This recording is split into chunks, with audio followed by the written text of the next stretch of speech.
সিডলি সমষ্টিৰ ৰাইজক ধন্যবাদ জনাও আৰু আজি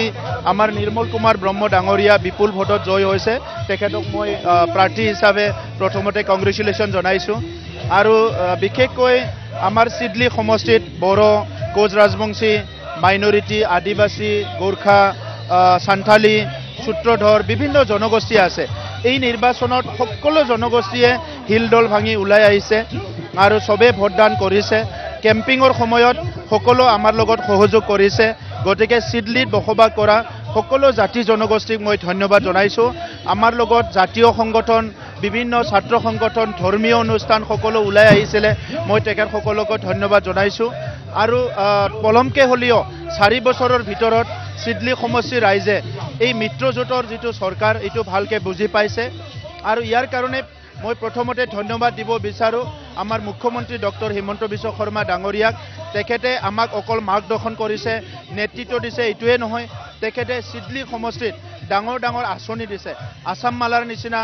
ৰাস্তা দিছে যিটো স্বাধীনতাৰ পিছত ৰাইজৰ কাৰণে ডাঙৰ সপোনৰ নিচিনা আছিলে ইয়াত ষ্টেডিয়াম বনাইছে বিভিন্ন ভাল ভাল আঁচনি দিছে মডেল কলেজ দিছে দলং দিছে ইয়াৰ কাৰণে আজি সিডলি সমষ্টিৰ ৰাইজে বহুত ভাল পাইছে গতিকে আমি এজিপি বিজেপি আৰু ইউপিপিএল বিটিসি অঞ্চলৰ সকলোৰে হৈ মই অসমৰ মুখ্যমন্ত্ৰী ডক্টৰ হিমন্ত বিশ্ব শৰ্মা ডাঙৰীয়াক মই ধন্যবাদ জনাইছো আজি বিৰোধী তছনছ হৈ যোৱা বুলি ক'ব পাৰি এই সময়ত কি ক'ব আপুনি কাৰণ বিৰোধী শূন্য হ'ল আপোনালোকৰ গোটেইখন চাওক হাগ্ৰামা মহিলাৰী ডাঙৰীয়াক প্ৰত্যুত্তৰ দিব লগা কিবা আছে বুলি মই নাভাবো কাৰণ আমাৰ চিন্তা আমাৰ কাম আমাৰ এজেণ্ডাটো হাগ্ৰামা মহিলাৰীক লৈ পেলাই নহয় আমাৰ এজেণ্ডাটো বিটিআৰ অঞ্চলৰ 35 লাখ জনসাধাৰণ বিভিন্ন জনগোষ্ঠী স্বাধীনতাৰ পিছত তেখেতসকলে ন্যায় পোৱা নাই তেখেতসকলে যেটো উন্নয়ন পোৱা নাছিলে এই কাৰণে বহুত বেয়া অৱস্থাত আছিলে আৰু সেই ৰাইজকে 17 বছৰ বিপিএফে বা হাগ্ৰামা মহিলাৰী ডাঙৰীয়াৰ নেতৃত্বত ঠগালে তেখেতসকলক মিছলিড কৰিলে বিপথে পৰিচালনা কৰিছে দমন কৰিছে ভয় ভীত টকা পইচাৰে তেখেতসকলে ৰাজনীতি কৰি উন্নয়নৰ কামটো তেখেতসকলে কৰা নাছিলে কিন্তু আজি 4টা বছৰত ৰাইজে শান্তি পাইছে নিৰাপত্তা পাইছে উন্নয়ন পাইছে আৰু কথা অৰ্থত ৰাজনীতি কি এই কথাটো বুজি পাইছে গতিকে আজি আমাৰ ইউপিপিএল বিজেপি আৰু এজিপি এই মিত্ৰজোঁটে সমগ্ৰ অসমত মুখ্যমন্ত্ৰী ডাঙৰীয়াৰ নেতৃত্বত যি ৰাজনীতি চলি আছে বিটিসি অঞ্চলতো সেই ৰাজনীতিয়ে চলি আছে আমি বিটিসি অঞ্চলৰ সকলো শ্ৰেণীৰ ৰাইজক আগুৱাই নিয়াৰ কাৰণে কাম কৰি আছো গতিকে আজি শান্তিৰ জয় হৈছে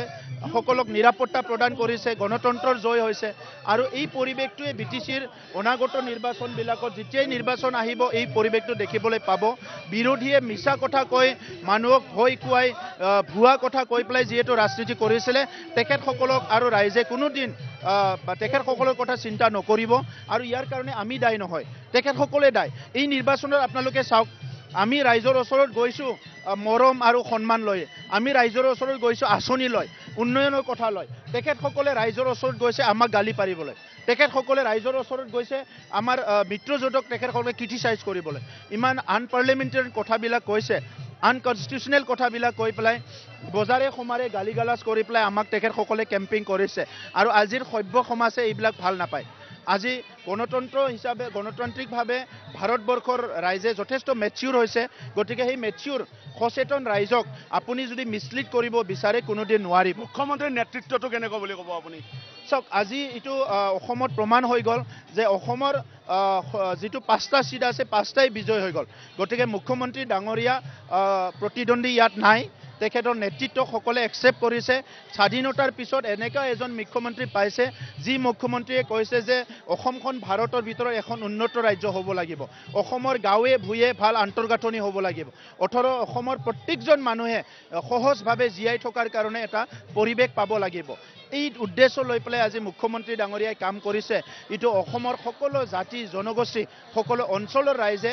ৰাইজৰ মন তেখেতে জয় কৰিছে গতিকে অসমত অনাগত দিনত ডক্টৰ হিমন্ত বিশ্ব শৰ্মা ডাঙৰীয়াৰ নেতৃত্বত যি ৰাজনীতি চলিব ইটো অসমৰ ৰাইজে ইতিমধ্যে একচেপ্ট কৰিছে সমগ্ৰ ভাৰতবৰ্ষত তেখেতৰ এটা নাম আছে কিন্তু অসম হিচাপে আমি সকলো তেখেতৰ নেতৃত্বটো আমি পাই পেলাই আমি সকলো সুখী আনন্দিত আৰু অনাগত দিনত তেখেতৰ হাত শক্তিশালী কৰিবলৈ আমি কাম কৰি যাম